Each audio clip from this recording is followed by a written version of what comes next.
मेडिश्योर insurance में गुरुवार के दिन वही पुराने फोन बज रहे हैं, वही कीबोर्ड की गुड़गुड़ाहट है और वेंडिंग मशीन के खराब होने से पहले कौन अपनी कॉफी सबसे पहले खत्म करेगा, इस बारे में बहस। मैं 30वें मंजिल में अपने डेस्क पर बैठी ईमेल स्क्रॉल कर रही थी और दिन के खाने के इंतजार में घंटे गिन रही थी। यहाँ कभी कुछ नहीं हुआ। फिर वो अंदर चला गया। पहली नजर में वो कोई परेशान करने वाला शख्स नहीं लग रहा था, बस एक अधेड़ उम्र का आदमी जिसकी आंखें थकी हुई थी। उसने ऐसा सूट पहना था जो उसे फिट नहीं हो रहा था, लेकिन मेरा ध्यान उसके हाथ में पकड़े बैग ने खींचा। वो एक बड़ा काला डफल बैग था जो उसने कंधे पर लटकाया था। कागजों के हिसाब से बहुत भारी था। वो सीधे फ्रंट डेस्क पर गया जहां क्लेयर बैठी हुई थी, हमारी रिसेप्शनिस्ट, जिसने मुस्कान के साथ ग्रीट किया। गुड मॉर्निंग, मैं आपकी क्या मदद कर सकती हूँ? उसने जोर से फोल्डर डेस्क पर फेंका। मैं चाहता हूँ कि कोई मेरा क्लेम को देखे, उसने गुस्से भरी आवाज में कहा। जैसे ही क्लेरा ने फोल्डर खोला तो उसके माथे पर शिकन आ गया। आओ, माफ कीजिएगा सर, ये कुछ ऐसा है जो क्लेम डिपार्टमेंट हैंडल करता है, लेकिन उसके लिए आपको अपॉइंटमेंट। उसका बात करने का तरीका इतनी जल्दी बदला कि मैं हैरान हो गया। अपॉइंटमेंट? मैं कई महीनों से इंतजार कर रहा हूँ। मेरी बीवी मर रही है और तुम लोग इतना भी नहीं। उसने बीच में ही अपनी बात काटकर जोर से मुक्का टेबल पर मारा, जिससे उस पर पड़ी सभी पेपर्स उछल पड़े। वहां पर खड़े सभी लोग शांत हो गए। क्लेरा, भगवान उसे हिम्मत दे, उसने अपनी पूरी कोशिश करते हुए शांत किया। मैं समझ सकती हूँ सर, लेकिन तुम कुछ नहीं समझती, वो चिल्लाया। और तब जाकर वो मुझे दिखाई दिया। उसका हाथ बैग की तरफ गया और उसने धीरे धीरे उसकी जिप खोली। मेरी छाती जम गई। मेरे पेट से आवाज आने लगी, ये बुरा होने वाला है, बहुत बुरा। उसने बैग से एक बंदूक निकाली। सभी लोग पीछे हट जाओ, वो इतनी जोर से चिल्लाए कि मेरे कान बजने लगे। क्लेरा के मुंह से भी बहुत जोर की चीख निकली और वो ऊंची हील्स में ही अपनी जान बचाकर भागी। लोग डेस्क के नीचे दबक कर छुप गए और कुछ ऑफिस से बाहर निकलने की कोशिश करने लगे, लेकिन मैं दंग होकर वहीं बैठा रहा। मेरे हाथों ने डेस्क को इतनी जोर से पकड़ा कि मेरे हाथ सफेद पड़ गए। मैंने किसी को कहते हुए सुना कि वो आदमी कार्टर क्लेरा के डेस्क पर चढ़ गया। उसके हाथ में शॉटगन किसी पेंडुलम की तरह आगे पीछे झूल रही थी। उसका चेहरा लाल हो गया, उसके गले की नसें दिखाई देने लगी थी। तुम्हें लगता है कि तुम मुझे नजरअंदाज कर सकते हो, मुझे टाल सकते हो? अब और नहीं। उसने सीलिंग पर एक गोली चलाई। धूल और प्लास्टिक के टुकड़े बरसने लगे, जिस वजह से सब कुछ एक किरकिरे प्लास्टर में ढक गया। पूरा ऑफिस सदमे में आ गया। कोई नहीं हिला, किसी ने सांस तक नहीं ली। तुम्हारा बॉस कहाँ है? कार्टर ने पूछा। बाहर निकालो उसे अभी। सन्नाटा बहरा कर देने वाला था। किसी ने जवाब देने की हिम्मत नहीं की। उसकी नजरें इधर उधर घूमी और पीछे बैठी छोटी उम्र की एक इंटर्न पर जा टिकी। उसकी उम्र मुश्किल से 22 साल की होगी। वो अभी कॉलेज से निकली थी। उसने उसका हाथ पकड़ लिया और उसे कुर्सी से खींच लिया। यहाँ बैठो तुम, उसने गुर्राते हुए उसे कमरे के बीच में ढकेल दिया। वो इतनी जोर से सिसक रही थी कि उसे मुश्किल से सांस आ पा रही थी। कोई हिला तो इसे गोली मार दूंगा मैं। मेरे कानों के अंदर खून बह रहा था, जिस वजह से मुझे कुछ भी सुनाई नहीं दे रहा था। मैं अपना फोन हाथ में लेकर किसी को मदद के लिए बुलाना चाहता था, लेकिन वो डेस्क पर रखा था, सबके सामने। अगर वो मुझे आगे बढ़ते हुए देख लेता तो अगला नंबर मेरा होता। मिनट का घंटों की तरह खींचा गया। कार्टर अब घूम रहा था, चारों ओर बंदूक लहरा रहा था और चिल्ला रहा था कि कैसे सिस्टम टूट गया है और बीमा कंपनी तय करती है कि कौन जीता है और कौन मरता है।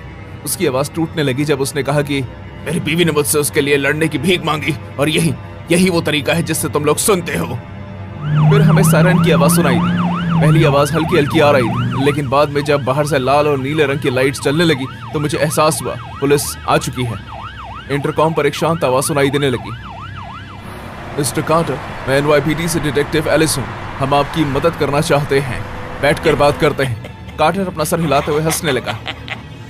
बात? अब तुम बात करना चाहते हो? तुम कहाँ थे जब मुझे तुम्हारी मदद चाहिए थी? जब मेरी बीवी को मदद चाहिए थी तब तुम लोग कहाँ थे? उसने एक बार फिर उस बेचारी इंटर्न को अपने पैरों पर गिरा दिया और उसके सर पर बंदूक तान दी। उसके घुटने मुड़ गए और उसने ऐसी सिसकियां लेनी शुरू कर दी कि मेरा दिल चूर हो गया। तुम्हें लगता है कि मुझे नहीं पता अब क्या होगा? कार्टर ने गुस्सा दिखाया। तुम मुझे पागल कहोगे, देशद्रोही कहोगे, लेकिन यहाँ पर बुरा इंसान मैं नहीं, तुम हो। तुम अमीर लोग जिनके पास ताकत है, उन्हें तय करने का मौका मिलता है कौन जिएगा कौन मरेगा, समझे? उसके कंधे झुक गए। एक पल के लिए तो मुझे ऐसा लगा जैसे वो हार मान लेगा। बंदूक पर उसकी पकड़ ढीली हो गई और उसका सर नीचे गिर गया।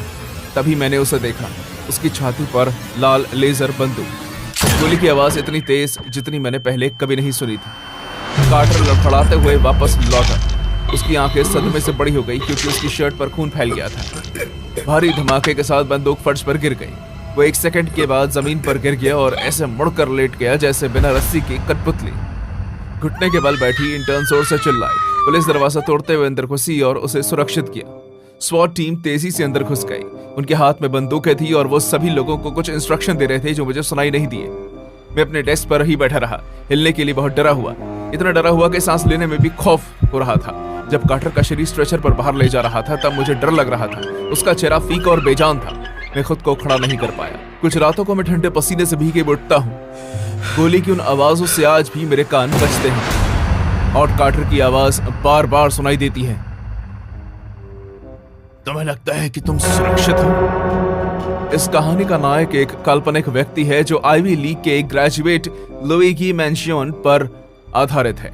उस पर 4 दिसंबर 2024 को मिडटाउन मैनहट्टन में यूनाइटेड हेल्थ केयर के सीईओ ब्रायन थॉमसन की गोली मारकर हत्या करने का आरोप लगा था। ऐसा माना जा रहा है कि हेल्थ केयर इंडस्ट्री के खिलाफ गुस्से में आकर उसने ये कदम उठाया। मैंशियोनो को 5 दिन बाद एल्टोना, पेंसिल्वेनिया में गिरफ्तार किया गया।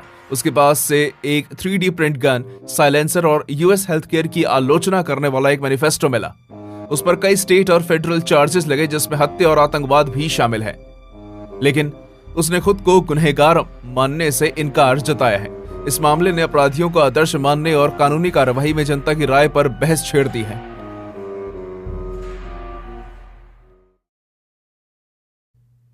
मैं कभी उन लोगों में से नहीं था जिसे पार्टी करना पसंद हो। एक इंट्रोवर्ट और एंटी सोशल होने के नाते मुझे अक्सर साल के इन दिनों में परेशानी देखनी पड़ती थी। पार्टीज खत्म हो रही थी और सड़क पर भीड़ भी। हमारा घर भी कुछ अलग नहीं था। मैडी और काइली पहले ही बाहर चले गए थे और रात के करीब 1:30 बजे लौटे। उनके हंसने की आवाज घर में गूंज रही थी। साना और ईथन भी थोड़ी देर बाद आ गए। उनकी बातें ऊपर वाले कमरे में चल रहे टीवी से मिल रही थी। मैं नीचे था, अपने छोटे से कमरे में दुबक कर बैठा, अपना फोन स्क्रॉल कर रहा था और अपने ऊपर चल रही दुनिया को नजरअंदाज करने की कोशिश कर रहा था। 2 बजे तक सब कुछ शांत हो गया। ये कोई अलग बात नहीं थी, हम सभी का अलग अलग रूटीन था। मुझे लगा कि अब मुझे नींद आ जाएगी, लेकिन फिर एक आवाज से शांति भंग हो गई। किसी के जोर से कूदने की आवाज, और फिर एक बार और आवाज हुई। मैं डर गया, मुझे टेंशन होने लगी। उस आवाज को सुनकर ऐसा नहीं लग रहा था जैसे कोई लड़खड़ा रहा है या कुछ गिर रहा है, बल्कि ऐसा लग रहा था जैसे कोई जानबूझकर आगे बढ़ने की कोशिश कर रहा हो। मेरा गला सूख गया, शायद कुछ ना हो, मैंने खुद से कहा। फिर भी जब मैं देखने के लिए उठा तो मेरी सांसें तेज हो गई। मैंने खुद से कहा कि शायद मुझे सिर्फ प्यास लगी थी। जैसे ही मैंने अपना दरवाजा खोला, हवा अजीब सी महसूस हुई, भारी और ठंडी, जैसे घर अपनी सांस से रोक रहा हो। मैं किचन के अंदर गया। मैंने पैरों में चप्पल नहीं पहनी हुई थी, इसलिए फर्श पर कोई आवाज नहीं हुई। फिर मैंने उसे देखा। पहले तो मुझे ऐसा लगा कि वो ईथन है। कदकाठी में वो उसी की तरह था, चौड़े कंधे, ऊंचा लंबा। लेकिन फिर मेरी नजर नकाब पर पड़ी। काले रंग का चिकना नकाब जिससे आंखों के सिवा और कुछ नहीं दिखाई दे रहा था। मेरी सांसें अटक गई। वो धीरे धीरे आगे बढ़ने लगा। उसके हाथ में एक लंबा चाकू था। खिड़की से आने वाली हल्की रोशनी उसके ब्लेड पर पड़ी, जिससे वो किसी शिकारी के दांत की तरह चमकने लगा। मैं किचन के काउंटर के पीछे छुप गया। मेरा दिल इतनी जोर से धड़क रहा था कि मुझे यकीन था कि वो मुझे सुन लेगा। जैसे ही वो मैडी के कमरे में घुसा, मैंने किनारे से झांक कर देखा। दरवाजा उसके पीछे से क्लिक करके बंद हो गया। मैं इंतजार करता रहा। मेरे मसल्स डर के मारे अकड़ गए। इतना सन्नाटा था कि बर्दाश्त नहीं किया जा रहा था। फिर सबसे धीमी आवाज हुई, एक दबी हुई हांफने की आवाज, और फिर कुछ नहीं। जैसे ही वो दोबारा मुझे दिखाई दिया, मेरे पेट में हलचल मच गई। चाकू से फर्श पर लाल धारियां टपकने लगी। वो बिना हिचकिचाए केली के कमरे की तरफ बढ़ गया। मैं चीखना चाहता था, भागना चाहता था, लेकिन मेरे शरीर ने जैसे हिलने से इनकार कर दिया। मैं बस सब होते हुए देख रहा था। वो फिर से दिखाई दिया। उसकी हरकतें शांत और सोची समझी थी, जैसे उसने ये सब पहले ही कई बार किया हो। चाकू अब खून से सना हुआ था। बूंदे ब्रेड क्रम की तरह उसके पीछे चल रही थी। जैसे ही वो साना और ईथन के कमरे की तरफ मुड़ा, मेरी छाती को ऐसा लगा जैसे वो अंदर धंस जाएगी। मैं छुपने की जगह ढूंढने के लिए सीढ़ियों की तरफ रेंगता हुआ गया। मेरे हाथ कांप रहे थे जब मैंने एक ऊंचे फूलदान के पीछे छुप गया। अपने आप को दीवार से सटा लिया और प्रे करने लगा कि वो मुझ पर ध्यान नहीं दे। दरवाजे की दरार से मैंने उसे उनके कमरे में घुसते हुए देखा। साना की आवाज ने शांति तोड़ दी। तुम ये क्या कर रहे हो? उसने कांपती हुई आवाज में कहा। ईथन के अंदर हड़कंप बच गया। उसकी उदास आवाज मुश्किल से सुनाई दे रही थी, लेकिन उस आदमी ने कोई जवाब नहीं दिया। वो कूद पड़ा। उसने चाकू ईथन की छाती में घुसाया और चीरने की आवाज हुई। सना चिल्लाई, लेकिन उसकी आवाज भी ज्यादा देर तक नहीं टिकी। जैसे ही खून दीवार पर बिखरा, उसकी आतंक की आवाज घुटती हुई हांफने में बदल गई। मैंने अपने हाथ अपने मुंह पर रख लिया। जब मैं चुप रहने की कोशिश कर रही थी तो मेरे चेहरे से आंसू बह रहे थे। मैंने प्रे किया कि उसे मेरे होने का एहसास ना हो, और इसी बीच मेरे शरीर कांपने लगा। फिर वो रुक गया। एक पल के लिए ऐसा लगा जैसे समय रुक गया हो। उसने अपना सर हल्का सा घुमाया, उसकी ठंडी काली आंखें हॉलवे में देखने लगी। मेरा दिल इतनी जोर से धड़क रहा था कि मुझे लगा कि वो फट जाएगा। उसने फूलदान की ओर कदम बढ़ाया। मैंने अपनी सांसें रोक ली, मेरी छाती जल रही थी, मेरी नजरें धुंधली हो रही थी। लेकिन फिर जैसे उसने फैसला कर लिया हो कि मैं उसके वक्त के लायक नहीं हूँ, वो मुड़ा और चला गया। उसके कदमों की आवाज रात में फीकी पड़ गई। मैं तब तक फूलदान के पीछे सिमटा रहा जब तक कि सूरज की रोशनी की पहली किरण खिड़कियों से नहीं आ गई। मेरे शरीर में दर्द हो रहा था, मेरा गला पक गया था और मेरा दिमाग चकनाचूर हो गया था। जब मैं आखिरकार लिविंग रूम में पहुंचा तो ऐसा लगा जैसे किसी बुरे सपने में कदम रख रहा हूं। घर में पुलिस घूम रही थी, हवा में तांबे और ब्लीच की बदबू थी। क्राइम सीन का टेप पूरे हॉल में फैला हुआ था। एक ऑफिसर ने मुझे देखा और मुझसे पूछा कि मैं कौन हूं। मैंने हकलाते हुए कुछ कहा जिसे मुश्किल से कोई सुन सकता था। उन्होंने किसी खोए हुए बच्चे की तरह मेरे साथ बर्ताव करते हुए मुझे बाहर का रास्ता दिखाया। मैं किनारे पर बैठ गया और मेरे आसपास चल रही हलचल को देखता रहा। मैंने थोड़ी बातचीत सुनी। कोई उंगलियों के निशान नहीं किसी की जबरदस्ती घर में घुसने की कोशिश। एक ही झटके में 4 जिंदगियां खत्म हो चुकी थी और कोई नहीं जानता था क्यों। हफ्ते बीत गए और पूरे कैंपस में ऐसा महसूस हो रहा था जैसे डर के बोझ तले दम घुट रहा हो। मीडिया गिद्ध की तरह घूम रही थी, अपनी अपनी कहानियां बना रही थी और उंगलियां उठा रही थी। फिर दिसंबर में उन्होंने ब्रायन कोहनबर्गर को गिरफ्तार किया, एक क्रिमिनोलॉजी PhD का स्टूडेंट। इस बात ने मुझे उल्टी करने पर मजबूर कर दिया। उस रात उसकी गाड़ी हमारे घर के पास देखी गई थी। उसका DNA उस चाकू के मयान से मेल खाता था जिससे वार किया गया था। लेकिन इन सभी सबूतों ने उस आतंक को नहीं मिटाया जो मुझे सता रहा था। आज भी जब भी अपनी आंखें बंद करता हूं तो मुझे उसकी काली आंखें घूरती हुई महसूस होती हैं। इडाहो हत्या का मामला इडाहो यूनिवर्सिटी के 4 स्टूडेंट्स केली गोनकेल्व्स, मैडिसन मॉर्गन, साना कर्नोटल और ईथन चैपन की दुखद मौत के इर्द गिर्द घूमता है, जिन्हें 13 नवंबर 2022 को मॉस्को इडाहो में उनके ऑफ कैंपस घर में बेरहमी से चाकू मार दिया गया था। चौंकाने वाले अपराध ने छोटे कॉलेज शहर को खतरे में डाल दिया था। हफ्तों की जांच के बाद पुलिस ने क्रिमिनोलॉजी PhD स्टूडेंट ब्रायन कोहबर्गर को दिसंबर 2022 में वॉशिंगटन स्टेट यूनिवर्सिटी से गिरफ्तार कर लिया। DNA एविडेंस, CCTV फुटेज और सेलफोन डेटा ने कोहबर्गर को अपराध से जोड़ा। ये मामला अभी 2025 तक सामने आ रहा है और इसने अपनी परेशान करने वाली प्रकृति और चल रही कानूनी कार्रवाई के लिए सभी का ध्यान आकर्षित कर लिया है।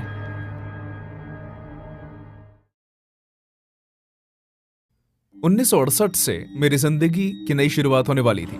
मैं अपने परिवार के साथ न्यूयॉर्क जा रही थी और उस रात सनसेट स्ट्रिप मेरा छोटा सा फेयरवेल था।